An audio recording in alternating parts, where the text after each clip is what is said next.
hear me, friend? On the block, we began. Take it to all the world with internet. Yeah, peace, guys. So Tommy Robinson was unfortunately arrested upon visiting his hometown, spending time with his daughter, which is a shame. You know, Tommy Robinson, who has been in the news a lot recently after releasing his critically acclaimed documentary, The Rape of Britain, which focuses on Pakistani grooming gangs and rape gangs in Telford in the UK, which is quite disturbing. I gotta say, you know, big work that he's been doing out there, raising awareness on such an issue. So we don't know if it was to do with like a curfew or something that's not supposed to be allowed in the town, but he was unfortunately picked up. But prior to that, he shared the following video to his social media. The banned book, the book they do not want you to read. You will understand Islam very quickly, okay? You will be equipped with the weapons to destroy anyone in an argument when they come up with their lies. This is an academic piece of work put together in chronological order, so you understand abrogation. So in Muhammad, the start of Muhammad's life, he was a peaceful man, yeah? So, and in abrogation, what he says later in his life supersedes what he says earlier. So all the peaceful verses that are in the Koran, they end up being cancelled out by, so when you get to a peaceful verse, for example, you see these verses, they'll have lines through them, yeah? See the verses that have lines through them? And at the end it will have cancelled by verse 9.5. You'll then flick to Surah 9.5 to understand which latter verse supersedes the earlier verse, etc. This is a fabulous book. They banned it from everywhere. They banned it. It went to #1 bestseller on Amazon. It was the most best-selling Quran in the world at one point until they decided to start burning books. No one refuted it. No one can argue with it. It's a fabulous book, and very soon it will be back on sale. Get back in the game. We want the world educated on Islam. You need to understand everything that's happening is due to this book. Okay? I'll ring you, yeah? Just Sorry. swing about. So, go on. Right, I'll see you soon, yeah? Tell I haven't caused any problems, you can see that, yeah? I've got 12 kids, it's their birthday today. Let them go to the bus and say goodbye to the kids if you're going to take them. Say that again, sorry? The bus is right there. Let him say goodbye. Let him down, so No, he needs to say bye here, and then he needs to say Yeah, so then we see some of the footage from the arrest, and we see him, you know, saying that he's got to see his daughter, spend some time with her for her birthday. So very much ashamed to see UK police arresting him. And you guys have seen the video prior, which is quite an interesting book. I'm definitely gonna have to pick it up myself. I think anybody who's a apologist or is into polemics or just wants some more information, it's one that I'd recommend to pick up also. So Tommy has been released since then, and he shared the following video on his social media, which I believe was with Urban Scoops.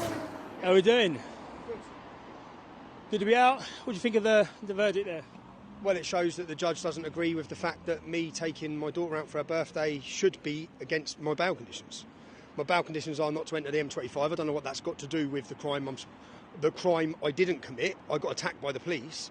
My rights so far have been taken away for 5 months. Yeah. So some people would be saying, well, why did you go to Crystal Palace? Yeah. For me, I've missed my daughter's birthdays, I've missed their Christmases, I've landed on holiday in Mexico and been taken from them and put in a detention centre. So when I ask my daughter what she wants to do for her birthday, I am Luton Town mad. My 12-year-old's Luton Town mad, yeah? My youngest. Out of all of them, it's her that's Luton mad. So I said, what do you want to do? She said she wants to go to Crystal Palace. And we went to TGI Fridays, we went in a party bus. My friend gave us a party bus for the day with her friends. We had a beautiful day. Luton scored in the 96th minute, which was the equaliser. So even though I got detained and I was expecting, then I didn't expect to get out. So some people would say it was stupid, but remember, at the minute, PC Shah is who I have to ask permission for, who refused permission for everything so far, yeah? He's refused permission for family days out for me. So I went to London, I saw the football with my daughter on her birthday. Yes, I've been arrested, but remember, I'm also making a documentary showing this. The judge obviously didn't agree because I'd be in jail right now. yeah? The only problem is that these bail conditions are not... So, Judge DC Snow, District Judge Snow, who's the one who condemned Julian Assange as well, DJ Snow has held my case in front of him that it can't go to anyone else. But when you breach bail, you go before the nearest court, yeah? So it's got, if this would have gone before DJ Snow, I'll be in jail, yeah? 100%, I'll be in jail. And some people say, why would you even risk that? Why would I even risk that? Again, I'm a free man and this is a free country, supposedly, yeah? I've done nothing wrong. The whole country knows I've done nothing wrong. I should not have a barrier where I can and can't access, because it's insane. And the fact that no politicians and the fact that no journalists are even speaking up against this, again, is insane. I did nearly go to jail. I'm very grateful that I had my team at Carson K who were alerted straight away, who were ready with my KC, who come. And you heard what he said at the start. I wasn't going to be releasing you. I wasn't going to be releasing you. But the point of the matter of the fact is, the bail conditions are meant to be to prevent me committing further offences to do with what I was arrested for, which was having a breakfast, yeah? So what has me taken my... How has the government, not the government, how has one police officer, a Muslim police officer, got the power to decide if I can take my daughter out for her birthday or not? How is that even happening? So again, for me, it's an issue. I believe I'm free. I believe in freedom of speech. I believe in freedom of movement. I believe in freedom of the press. So yeah, I did go to London. And I am free again. But the question is, for how long? But just going on to them bail conditions there, it's inside the M25, and that's a huge area. We looked at it. We've got Surrey. You've got the other side of Hertfordshire. You've got Kent. You've got Essex. They're all, you have to cross the M25 to get to these places, and some of them are inside the M25. Bail conditions are supposed to be proportionate. Yeah. We've argued this twice, but this one judge. So when we had the bail conditions in front of this judge, this is the one who condemned Julian Assange. Yeah. When we had the bail conditions in front of this judge, we then appealed the bail conditions. And they went before another judge. And when we got into court, the judge read the note and said this can only be heard by Judge Snow. It's like, what? So then we went back to the same judge, who then said, I've already said you're not coming inside the M25. How is that proportionate? Exactly. How, when so far, you'll see on the documentary that we're making, so far they've refused my ability to sit down with MPs, they've refused my ability to go watch the Christmas lights turn on, they've refused my ability to have family days out, they've refused my ability to do anything, yeah? So I have exhausted every legal avenue, just so people know.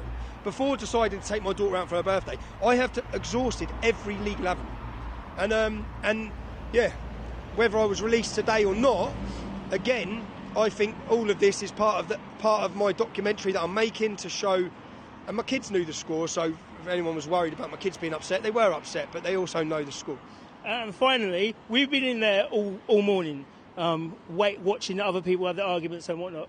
And I really do think that you having the King's Counsel there, not just a solicitor, not a solicitor in general, you having the King's Counsel in there made a lot of the difference. You heard his words. You heard his words. His words were, I was not going to be making this decision to release you today. Exactly. So that's the importance when you're fighting against this lawfare state, to have the best people to be in the positions to enable that. Because another person, that judge would have said. Well, some people may be looking, thinking, what's the point in this? Yeah. So I've just got a £32,000 bill for my trial, that's coming on the 22nd and 23rd of November.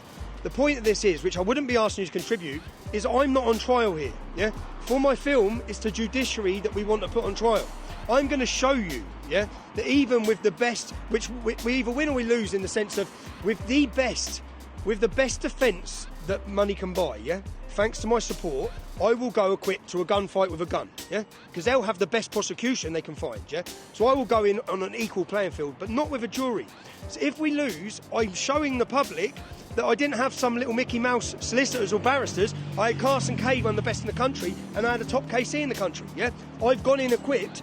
And everyone knows on the day I was arrested on 26th of November, I didn't do anything. I was attacked. I went to report, yeah, I didn't do anything wrong. So it's not just that case we're looking at in our film, but we're looking at lots of cases to ask the question of people, do we have freedom of speech, do we have freedom of assembly, do we have freedom of press, or do we live in a police state? By the end of it, you're all going to make your mind up, and anyone that watches this film makes their mind up. So, and this isn't, again, this is ongoing work, but I was worried in there, if I'm honest. I was sitting there. But Luton scored in the 96th minute, yeah? that moment with my kids, I had all 3 of my children there and their friends. So that moment, for me, Luton are in the Premier League. I missed the first half of the season. We're fighting relegation, yeah? I don't know if we'll be in that league next season, okay? So the chances for me to take my 3 children to watch Luton in a battle and score in the 96th minute with the last kick of the game was absolutely unbelievable. Such a moment with my kids. So people people ain't into football may be thinking, what? But that's massive for me and my children, yeah? And I think Luton are going to stay up. So, and then when I got the phone call from the police station yesterday, my poppy, whose birthday it was like, Dad, Notts Forest lost. So, Notts Forest lost. That's the first thing she's telling me. So I was happy, man. I was happy, but then I was shitting myself because I was thinking, where am I going from here? Tameside. Tameside prison is probably 90% not white. Yeah, that's what we're worried about. That's what we're worried about when it said that's the place to be. I was like, here we go again, man. But it's not. I'm out. And again, the only question is for how long. But I'm very grateful. If you're watching this, I'm grateful because this is not just grateful for the support you give me. I know I have a legal fund, so I know I can fight it. I know that man come here today and got me released, yeah? That people have supported my legal fund for. But I'm also happy that I can work on a project that I believe is going to humiliate them. It's going to humiliate certain judges, yeah? It's going to humiliate the police, and it's going to document and put it all together in a story where you can understand what's happening. Because there's lots of members of the British public who still think we have freedom of speech. They still think we have freedom of the press. I'm going to categorically prove to you we don't, yeah? Categorically prove to you we do live in a police state. And, if you've got the target on you, you're in trouble. But I'm very happy, man. I didn't eat, yeah? So I've done my little fasting, so... There you go. It's good, all good for that. Cheers, man. Thanks, bro. Liam Tufts. I fasted for 48 hours, bro. And on that note, I think you've got a time limit to be out of here. And there's a lot of people looking around here at the moment. I've got to get out of here by 2 o'clock. I've got to be out of the M25. The M25? How big's the M25? Exactly. Do you know when I missed my flight when I was in Tenerife? I missed a flight. And then I thought I'd just fly back to Luton in the morning. I couldn't. Because then Luton was fully booked. So all the flights to London. I thought I can't even fly home. That's it. But anyway. Thank you, yeah? Sorry if I worried you all.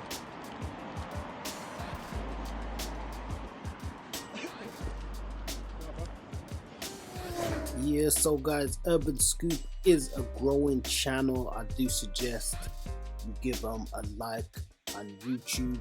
You just search them, Urban Scoop. Independent journalism, a fresh UK platform championing journalists from every walk of life for genuine, unbiased news. And it's corporate free, so that's always a good thing. And as you can see, guys, this isn't about skin color. You will see people out there from different races, creeds, nationalities, and backgrounds. So definitely check out the documentary, also The Rape of Britain. There's, I believe, 6 episodes or 5 episodes out. So you can find them on Urban Scoop, and they're also making the rounds across social media. So I'm out for this one, guys. Let me know your thoughts in the comments. Peace.